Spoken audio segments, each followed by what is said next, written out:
Hello. Welcome to the 7th part of the necromancer's evolutionary traits. A special thanks to my channel members for supporting me. And if you want to support, you can join my channel membership or Patreon for as low as $1. Thank you very much. Let's begin. At the beginning of this part, we see that Tower Master appears in front of them. He sees Andreas and says, his son really has that unchanging stupid face. Andreas thinks, Bark Alvin, head of the Alvin household and the current master of the Rodland Magic Tower.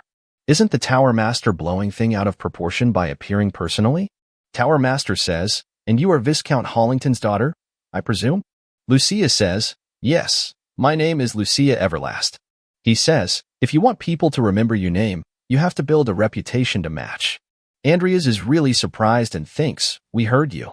Tower Master says, from now on, I will be the one in charge of this. Stand back. A really big magic circle appears under them. Lucisa says, this Tower Master really is a monster, being able to use such difficult and complex space magic, but it feels like he's exaggerating on purpose. Tower Master says, I can also hear you, you whippersnappers. They appears in front of some judges. They are really surprised to see him, and says, Tower Master. He says, is the potion examination still going on? They say, yes, we just finished the efficacy examination. All that's left is to ask some questions about the production method. Tower Master drinks the potion. He says, Mohem leaves, Tador tree essence, Jahaz fruit, and Peona mushroom. Is there anything else in there? Lucia says, Hong Pishi extract and Matarata root bark. He says, interesting. Judges says, I heard the rumors, but to think she could make such potions at her age. Tower Master says, since the examination is now over, approve it. Tower Masters say, but why is Cromwell's son here? On paper, this was reported as a joint effort, but he just got carried, didn't he? Lucia says, without him, I wouldn't have been able to create the potion. Tower Master says, you wouldn't? She says, that's right. Most of the work was done by him. I only helped out. Tower Master says, fine. I will verify this now. Lucia says, it seems like he can't use this magic outside of the magic tower. Andrea says, she's analyzing it even now. They get to the research facility. He says, make the potion right here. The ingredients are in the storage. Andrea says, understood. Andrea thinks, if I use something I didn't use before, there could be a problem, so let's go with this one.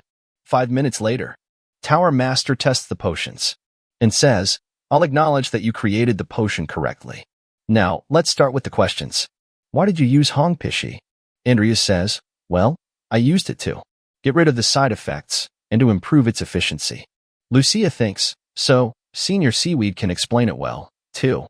Tower Master says, I understand, you needn't go on.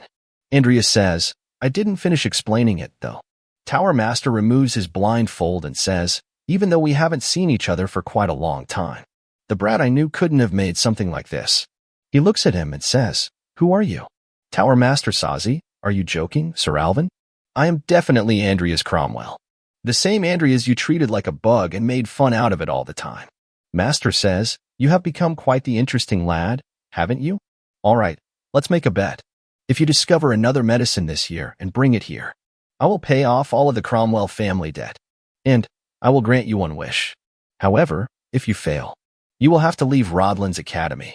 Well, what do you think of it? Andreas thinks the conditions are harsh, but Andreas says, I will accept this bet.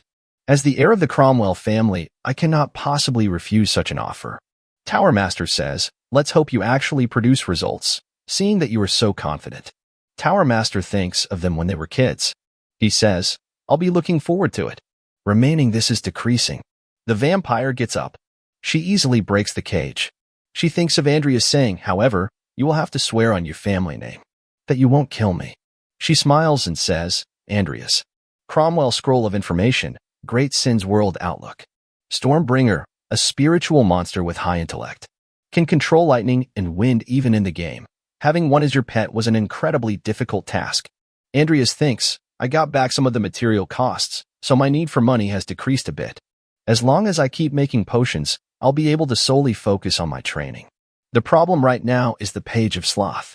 No matter how much I think about it, I can't find a way to benefit from it. I should probably exchange it for something I need right now. It can't be helped. I'll have to use Sharon. He gets back to the academy. He alone someone is watching him from above a tree. Am I imagining things? Vampire is watching him. Andrea's meet with Sharon. Sharon says, the hot topic of the academy is finally visiting me. Is this the potion?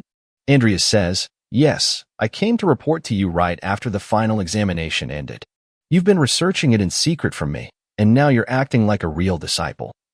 I wasn't planning to master. Sharon says, shut up. Now come here without complaining. I'll engrave into you what it means to be my disciple. Andrea thinks he's holding a grudge because of something so trivial. How stingy. Looks like I can't bring the topic up today. Talking to him while he's in a bad mood is a no-go. I should be satisfied with just checking the vampire's condition. His hole is lit on fire. Andrea thinks, seems like the evolution was a success. It's a pity we won't be able to meet her anymore. She was a nice sample. Sharon is really angry, he says. Andrea says, yes? He says, did you do something to Angela's restraints? Andrea says, no. I was scared for my life. Andrea thinks, what an idiot. Even though she was just a hybrid. Servers, you're right. Sharon gets really angry. Andrea thinks, I'll bring up the page of sloth another day. Vampire gets there and says, Andrea thinks she was waiting to ambush me. She says, I've had something to ask you ever since I woke up. Care to answer? She says, look at me. Andrea, good, child. Now tell me about the power I got. Andrea says, why are you doing this? Didn't I keep my word? You should know the price of breaking the oath of your family name. She says, I know it all too well. But I can't help but to ask you something. I couldn't break free from his restraints with my own strength, no matter how much I tried. So I used another way. Do you know what it is? What was the amazing method I used? She thinks, why is this guy giving off that smell? It's just like the great sin of. She says, I finally see what it is. How interesting. Andres says, what the hell are you saying? She grabs him through the neck and says, there are lots of things I want to ask you, but since this place is too noticeable, I'll stop for now. Since we'll be meeting again pretty soon. For the time being, I'll be putting this power to good use. And since you helped me, I can't help but want to thank you. Andrea thinks, what is this strength? She says, don't worry. I won't make you suffer. Since you may be my fated partner. Cromwell Information Scroll. Great Sin World Overview.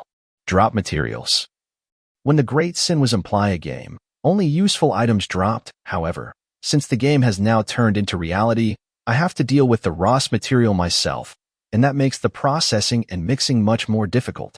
The 7th part of the necromancer's evolutionary traits ends here. If you want to see more, please subscribe and like. And if you want to support me financially, you can join my channel membership or Patreon only for $1. Patreon and Discord links are in the description if you want to support me. And a special thanks to all my Patreons for supporting me. Thanks for watching.